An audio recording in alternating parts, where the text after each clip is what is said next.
Hey everyone, if you're a parent, a coach, or just a fan on the sidelines of a youth soccer match, then this is for you.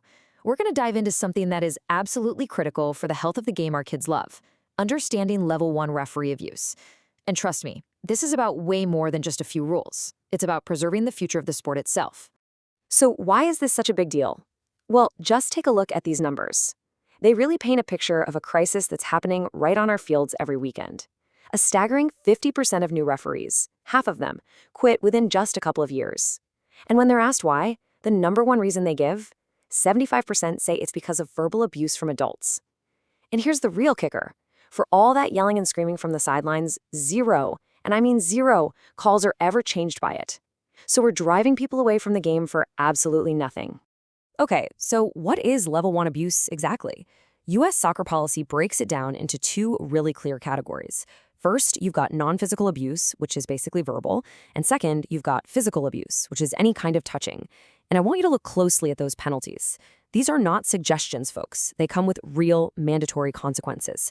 We're talking a minimum 2-game suspension for verbal abuse, and it gets much steeper for physical contact, a 3-game minimum suspension plus a ban of up to 6 months. Let's walk through some real-world examples you've probably heard on any given Saturday. First up, this old classic. Do you even know the rules? Now, that might sound like just a frustrated question, but it's actually a direct attack on the referee's competence and their authority. Under the policy, that's defined as verbal taunting. Look, it's okay to disagree with the call, but the right way to handle it is to take a breath and have the coach respectfully ask for a clarification on the rule later, after the game, not to tear down the official in the middle of it. Here's another one we hear all the time. Are you blind? Or did you forget your glasses? A lot of people think this is just a harmless joke, part of the game.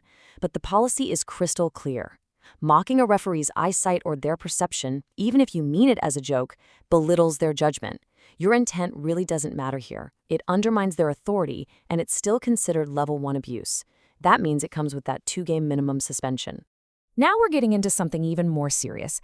Accusations of cheating, like, what's the other team paying you? This goes way beyond just questioning a single call. This is an attack on the referee's integrity. This kind of comment creates a deeply hostile and toxic environment.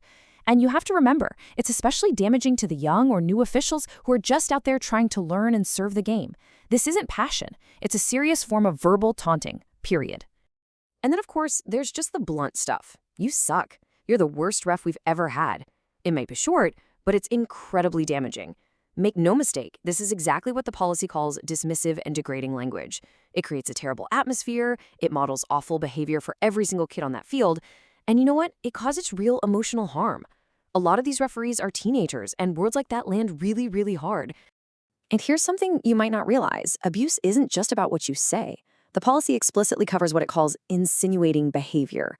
So that exaggerated, loud eye roll after a call you don't like, or putting your head in your hands theatrically, waving a dismissive hand, all of these things signal contempt, and they undermine the referee's authority without you ever saying a single word. And guess what? They all carry that same 2-game minimum suspension. All right, let's switch over to the physical side, where the line is absolute and the consequences are much, much higher.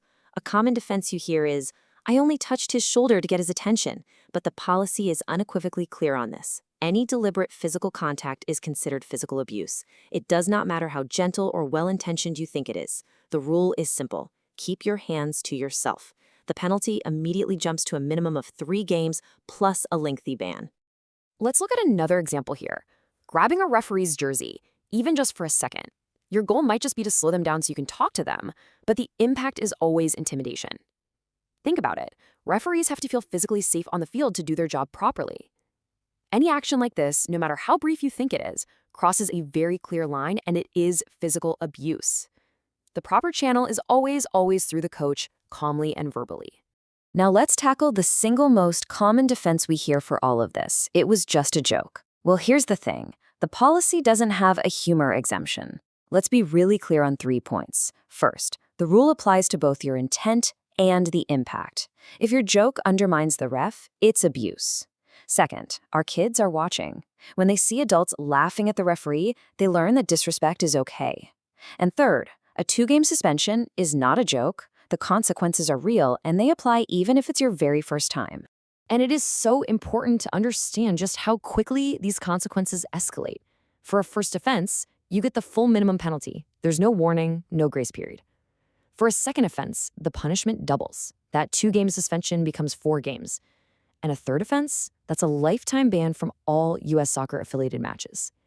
And please, pay close attention to this note. Any offense against a referee who is under the age of 18 carries triple the penalty, automatically.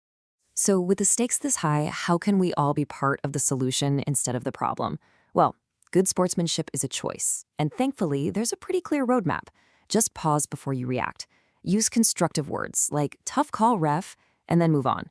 If you have a real concern, route it through the coach. Cheer for your team, not against the officials. Model the behavior you want your child to see.